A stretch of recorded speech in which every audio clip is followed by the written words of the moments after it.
మానస సరోవర్ యాత్ర ప్లాన్ చేస్తున్నారా? నమ్మకంగా సేఫ్ గా మీ కలల మానస సరోవర్ యాత్రని ట్రావెల్ టర్న్స్ తో నిజం చేసుకోండి. మరిన్ని వివరాలకు ఈ నెంబర్కు కాల్ చేయండి.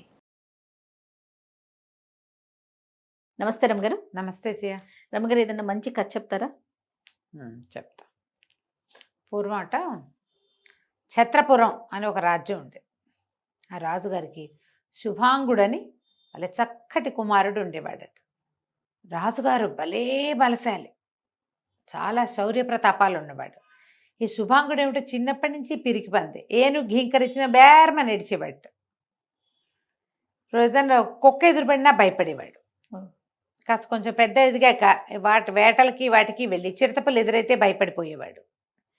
ఊరందరికీ తెలిసిపోయింది అబ్బాయి కొంచెం పిరిగ్గా ఉంటాడని. ఆ పెద్ద అయితే తగ్గుతుంది, అట్లా ఇట్లా అని రాజభవనంలో మాట్లాడేవారు. క్రమంగా అబ్బాయి పెరిగాడు, ఒడ్డు పొడుగు బ్రహ్మాండంగా పెరిగాడు. జిమ్ము గిమ్ము చేసి చక్కగా భారీగా కనపడేవాడు. వాడిని చూసి వీడు ఏది చేయలేని వాడు, పిరికివాడు అలా అనిపించేది కదా ఆ అబ్బాయిని చూస్తే. బాగుండేవాడు. అయితే ఏమైంది, వాళ్ళ ఊరి మీద బందిపోట్లు పడ్డారట, ఛత్రపురం మీద. అప్పట్లో ఏం చేసేవాళ్ళు ఈ బందిపోట్లు వాళ్ళు కొన్ని రాజ్యాలకి నడుములో ఉన్న అడవుల్లో ఉండి ఒకడోసారి ఆ రాజ్యానికి ఓసారి ఈ రాజ్యానికి అట్లా బందిపోటు వేడిసేవాళ్ళు, వెళ్ళిపోయేవాళ్ళు. గుంపులు గుంపులుగా వెళ్ళి పిండారీలని వాళ్ళని చెప్పేవాళ్ళు కదా, అట్లా పడిపోయి ఊళ్ళకు ఊళ్ళు దోచేసేవాళ్ళు. ఇట్లా ఈ బందిపోటు దండు ఛత్రపురం మీదకి వచ్చింది. వచ్చేసరికల్లా రాజుగారు అన్నాడు కొడుకుని, బాబు వెళ్ళి వాళ్ళని నడిచి రావాలి నువ్వు అనేసరికల్లా, ఇవన్నీ నాతోని కాదు, నేను చేయను అన్నట్టు. నేను చేయలేను, నాకేమైనా దెబ్బలు తగిలితే, అయ్యో నాకేమైనా అయితే నేను వెళ్ళను, నాకు భయం. అలాంటివన్నీ కొట్లాట్లు గిట్లాట్లు నా వల్ల కాదు. ఇక్కడ కూర్చుని ఏమైనా చేయమంటే చేస్తా. కూర్చుని చేసేదేముంది, రాచరికం. రాచరికం అంటే కూర్చుని చేసేదే కాదు కదా, అది ఉంది కానీ అదే కాదు. ఇటు అవసరం వచ్చినప్పుడు వాడు వెళ్ళాలి కదా. ఇక కత్తులు లేవు, కటారు లేవు. ఇక రాజుగారే విసుగుబుట్టి తానే వెళ్ళి స్వయంగా 50-60 ఏళ్లవాడు ఆ బందిపోట్ల మీద పడి బాగా గందరగోళం చేసి తరిమి కొట్టాడు. కవచం శస్త్రాణం అన్నీ ధరించి. ఊళ్ళో అందరికీ తెలిసిపోయింది ఇతను వెళ్ళలేదు. తిరగబడి వెళ్ళిన వాడు రాజే గాని యువరాజు కాదు. ఈయన చూస్తే 6.5 అడుగులు పొడుగు, ప్రభాస్ గారిని పక్కన పెట్టేటట్టుగా ఉండేవాడు. ఏమిటి జనాలంతా అనేవాళ్ళు, ఇంతున్నాడు ఎందుకు, విగ్రహ పుష్టి, నైవేద్య నష్టి ఇలాగే అనేవాళ్ళు, అని పిరికి పంది అనేవాళ్ళు. అందరూ ఇవే మాటలు. ఎక్కడికైనా వెళ్ళంగానే వాళ్ళంతా కత్తులు కటార్లు స్థానబెట్టటాలు మాట్లాడుకునే వాళ్ళు. ఈ అబ్బాయిని చూడగానే వాళ్ళు మాటలు మానేసేవాళ్ళు. ఆ ఫలానా యుద్ధంలో రాజుగారి ముత్తాత గారు ఏం చేశారో చెప్పుకునేవాళ్ళు. వీడు చూస్తే ఆ మాటలు ఆగిపోయేవి. రాజుగారు వేటకెళ్ళినప్పుడు 3 పులుల్ని ఒకే చేత్తో ఒక్క గుద్దుకి, ఒక్కొక్క పులిని చొప్పున 3 గుద్దులకి 3 పులుల్ని చంపేశాడు అని చెప్పుకునేవాళ్ళు. వీడేం చేస్తాడు, వీడు పిల్లి మీదకి పరిగెత్తుకొచ్చినా భయమే వీడికి. దాంతో ఒక వెటకారానికి గురైపోయాడు. అతనికి ఇంకా ఊళ్ళో ఉండబుద్ధి కాల. ఎక్కడికైనా వెళ్దామనుకున్నాడు. ఎక్కడికి వెళ్ళాలి బాగా ఆలోచించి ఒకనాడు గుర్రపు సవారీ అవి వచ్చు, మరి అసలు రాపోవటం కాదు, వచ్చు. చిన్న చిన్న కత్తి యుద్ధాలు అవి కూడా నేర్చుకున్నాడు. కాకపోతే రాజకుమారుడికి నేర్పించేటప్పుడు వాడికి దెబ్బ తగలకుండా చూసుకుంటారు కదా. సరే ఏం చేశాడు, ఏదో కాస్త డబ్బులు తీసుకుని ఒక గుర్రపుశాల నుంచి ఒక గుర్రాన్ని తీసి గుర్రం ఎక్కెళ్ళిపోయాడు. అస్తగిరి ఆ ఊరి పేరు. అస్తగిరి అని ఒక ఊరికి వెళ్ళాడు.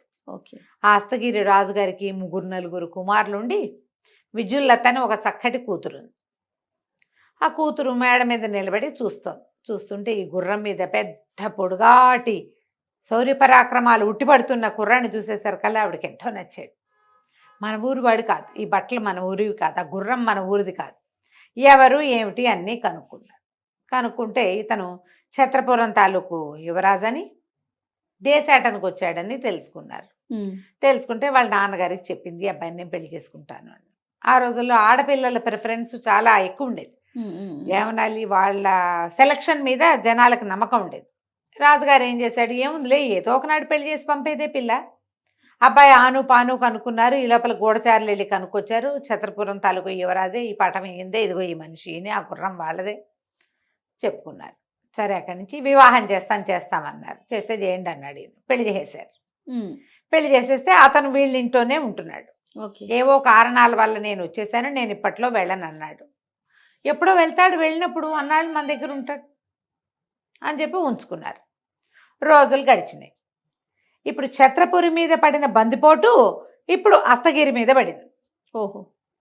పడేసరికల్లా ఈ రాజకుమార్తె ఏమంది, ఈ అబ్బాయి మంచి శౌర్య ప్రతాపశాలిగా కనపడుతున్నాడు కదా, వాడు నడుస్తుంటే వీరత్వం సూరత్వం కారిపోతోంది. అలా ఉన్నాడనమాట. ఇట్లా ఏమనాలి, పరాక్రమవంతుడుగా కనపడే కదలికలు అబ్బాయివి. ఓకే. ఏమంది భర్తని, ఏమండి మరి మీరు వెళ్ళి ఈ బందిపోటు నడిచి రావాలంటే, నేనా, నాతోటి ఎట్లా అవుతాయి అవన్నీ, నేను చేయను అన్నాడు. ఇప్పుడు తెల్లబోయింది. అదేంటండి అంటే, నాకు భయం, నేను చేయను. అతను నవ్వుతూ అన్నాడేమో అని చూస్తే మొహంలో భయం కనపడుతోంది. హ్మ్. ఆ అమ్మాయికి ఏం చేయాలో తెలియలే. మా ఆయన ఫలానా రాజ్యానికి యువరాజు, ఇక్కడ చీల్చి చెండాడతాడని అందరికీ చెప్పి ఒక బ్రహ్మాండమైన గుర్రాన్ని, కవచము, టాలు, శిరస్త్రాణము అవన్నీ రెడీ చేయించి గుర్రాన్ని వాకిట్లో పెట్టి మొగుడిని పిలిచింది. వీడేమో నేను రానంటాడు ఈ అబ్బాయి. ఆయనకి ఏం చేయాలో తెలియలే. సరే ఏం చేస్తుంది, తనే ఆ కవచం వేసుకుని ఆ శిరస్త్రాణం వేసుకుని పరిగెత్తుకుంటూ వెళ్ళి గుర్రం మీద కూర్చుంది. గుర్రం పరిగెత్తింది. యువరాజు గారు, అల్లుడు గారు వెళ్ళాడు అనుకుని ఆయన వెనకాల సిద్ధం చేసిన సైన్యం అంతా పోయింది. ఆ అమ్మాయి మొత్తం బందిపోట్లందరి మీద తిరగబడి చావుచేత కొట్టేసింది. ఓ! వెనక్కి తిరిగి వచ్చేసింది. తిరిగి వచ్చేస్తుంటే జనాలంతా జై జయధ్వానాలు చేస్తున్నారు. అల్లుడు గారు చాలా వీరోచిత కార్యం చేశాడని. ఈవిడేం చేసింది, శిరస్త్రాణం ఉంది ఇట్లా మొహం మీదకి చెయ్యూపి మళ్ళీ వస్తానని పరిగెత్తుకుంటూ లోపలికి వచ్చేసి ఏం చేసింది, ఏమండి నేను అక్కడ పనిచేసి వచ్చేసాను, ఇదిగో ఈ కవచమును ఇది వేసుకోండి, డాలు కత్తి పుచ్చుకోండి అని చెప్పి శిరస్త్రాణం పెట్టకుండా కవచం మాత్రం భర్తకి తొడిగి ఆయన్ని బయటికి తీసుకొచ్చింది. జనాలంతా అల్లుడు గారికి జై అన్నారు, అల్లుడు గారికి జిందాబాద్ అన్నారు, సంతోషించారు. ఈ అబ్బాయి ఏం మాట్లాడలే, మనమేం పని చేయలే, పేరు వచ్చింది వస్తే వచ్చిందిలే అనుకున్నాడు. అయితే రాజుగారికి 3-4 కొడుకులు ఉన్నారు కదా, అందులో ఆఖరి వాడికి ఏమనిపించింది, ఈయన కాదేమో ఈ పని చేసింది, అర్థమైంది. ఏదో ఉంది ఇందులో మతలబని తెలిసింది. పెద్దవాడికి చెప్పాడు, అన్నయ్య బావగారు ఇంత పని చేస్తారనిపించదు, ఆయన పెద్దగా ఆయన వెళ్ళినట్టు అనిపించలే, ఆయన లోపలే ఉన్నట్టున్నాడు, ఇంకోటి ఏదో జరిగింది ఇక్కడ మతలబు అన్నాడు. అనేసరికి పెద్ద ఆయన అన్నాడు, చిచ్చి అట్లా ఎందుకంటావు, చెల్లాయే కవచవాళ్ళు అవి తొడిగి పంపించింది నాకు తెలుసు కదా, అలా ఏం లేదు, నువ్వు ఊరుకోమన్నా. సరిగ్గా 2 నెలల తర్వాత మళ్ళీ వచ్చారు బందిపోట్లు. ఈ యువరాణి ఏం చేసింది, మళ్ళీ భర్తను బతిమలాడి ఏం లాభం లేదనుకుని తనే పరిగెత్తుకుంటూ మళ్ళీ గుర్రం ఎక్కి మళ్ళీ వెళ్ళొచ్చింది, యుద్ధం చేసి వచ్చింది. అమ్మాయి మంచి గట్టిది, వీటిని కూడా పడతాయి. అతని పర్సనాలిటీ చూసి ప్రతాపవంతుడు అనుకుంది, అమ్మాయి కర్మకి అలాగ అయిపోయింది. ఏం చేస్తుంది, సరే ఏం చేసింది, తిరిగి వచ్చేస్తుంటే ఈ చిన్న రాకుమారుడు ఉన్నాడు కదా ఆఖరివాడు, వాడికి ముందు నుంచే డౌట్ కదా, ఏం చేశాడు, ఈ వాకిట్లోనే నిలబెట్టి ఆ శిరస్త్రాణం తీయకముందే చేతిలో ఉన్న ఒక ఇనప పుల్లతోటి అక్కయ్య కాలికి గాయం చేశాడు. ఈ అమ్మాయి ఆ నెత్తురోడుతూ గబగబా లోపలికి వెళ్ళిపోయి భర్తకి కవచం అన్నీ తగిలించి బల్లెం పెట్టి ఒక పోటు పొడిచింది కాలు మీద. సేమ్. ఆయన లబో అదేబో మన కేకలు పెట్టాడు, ఏడుపు మొహం పడిపోయింది, నెత్తురు చూస్తే ఓర్చుకోలేడు. ఏమంది, ఆయన లేకపోతే మీరు పట్టుపడిపోతారు, జనాలకు కనపడరండి అది. బయటికి వెళ్ళేసరికి కాలు మీద నెత్తురు ఓడుతూ వచ్చాడుగా చిన్న రాకుమారుడు, ఏమనలేకపోయాడు, తను చేసిందే గాయం. తను ఇందాక చెప్పులుండగా చేశాడు, చెప్పులు తీసాక గాయం పెద్దగా కనపడుతుంది, వాడు ఇంత ఎనపొల్ల పెట్టి పొడితే ఈవిడ బల్లెం పెట్టి పొడిచింది, సరిగ్గా అక్కడే పొడిచింది, తనకి ఎక్కడ తగిలిందో అక్కడ పొడిచింది. ఏం చేయాలో తెలియలే. అలాగే రోజులు గడిచినాయి. ఈ అమ్మాయి పాపం ఆ భర్తతోటి అలాగే ఉండేది, అన్నీ బాగానే ఉన్నాయి, ఇది ఒకటే తలకాయ నొప్పి. కొద్ది రోజులకి ఏమైంది, శత్రురాజులు ఎవరో దండయాత్రకు వచ్చారు. ఓ! వచ్చేసరికల్లా మళ్ళీ భర్త భార్య ఒక చోట కలిశారు. భార్య చెప్పింది, ఏమండి శత్రువులు వచ్చారు, ఈసారి మీరు యుద్ధానికి వెళ్ళక తప్పదండి అంటే, అవన్నీ నా వల్ల కాదు, బతుకుంటే బలిసాగు తినచ్చు, నేను మాత్రం ఈ పని చేయను అన్నాడు అతను. అయితే ఇప్పుడు ఇదివరకట్లాగా ఇప్పుడు తప్పించుకోలేమండి, చెడ్డ పేరు, ఓ పని చేద్దాము, మీరేం చేస్తారు, రెడీ అయిపోండి, గుర్రం మీద కూర్చోండి, గుర్రం వెళ్ళిపోతుంది, మీరేం చేస్తారు, ముందుకెళ్ళాక పెద్ద చెరువు ఉంది కదా, నల్ల చెరువు, ఆ పక్కన దాక్కోండి, నేను కొంచెం వెనక్గా బయలుదేరమని చెప్తా సైన్యాలకి, నేను అక్కడికి వచ్చి కలిసి అక్కడి నుంచి నేను వెళ్తా, చెరువు దగ్గర ఉండండి అని చెప్పింది. సరే భర్తకి చక్కగా కవచం వేసేసింది, శిరస్త్రాణం పెట్టింది, కత్తి డాలు విల్లు గిల్లు అన్నీ ఇచ్చింది, తీసుకొచ్చి గుర్రం మీద కూర్చోబెట్టింది. గుర్రం ఎక్కి కూర్చోగానే ఏం చేసింది, ఆ పక్కనున్న చెర్నాకోలు తీసి గుర్రం వెనకాళ్ళ మీద గట్టిగా కొట్టేసింది. కొట్టేసరికి ఒక్క దెబ్బ తగిలితే, కంచి దెబ్బ తగిలితే ఊరుకుంటాయి, చెర్నాకోలు అంటే కంచి అంటారు, గుర్రాన్ని కొట్టేది పేంబెత్తమో ఏదో ఇట్లా కొస ఉంటుంది కొద్దిగా, దానికి తగిలిన దెబ్బకి గుర్రం ఆఘమేఘాల మీద పరిగెత్తేసింది. ఎప్పుడైతే గుర్రం అంత ఉద్రేకంగా పరిగెత్తిందో ఈ మొత్తం సైన్యం నుంచుందిగా, వాళ్ళందరూ ఆయన వెనకాల పడి వచ్చేసారు. ఉమ్, ఈ గుర్రం ఎక్కడా ఆక్కండా శత్రు సైన్యాల శిబిరాల దగ్గరికి వెళ్ళిపోయింది. ఉమ్, ఎక్కడ ఆగడానికి పక్కకి దాక్కోవడానికి అవకాశమే లేకపోయింది. ఓకే.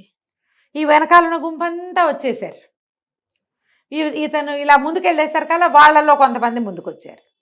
పరమ పిరికి పందగా పేరు పొందినటువంటి ఈ శుభాంగుడు కత్తి తీసి ఎడాపెడా యుద్ధం చేశాడు. ఎందుకంటే చచ్చిపోతాడు లేకపోతే. ఉమ్, ఉమ్, ఎంత వీర లెవెల్లో యుద్ధం చేశాడంటే మామూలుగా జరగల అది. అసలు ఎక్కడ చూసినా అల్లుడు గారే ఉన్నాడు ఉమ్, కత్తి తిప్పుకుంటూ.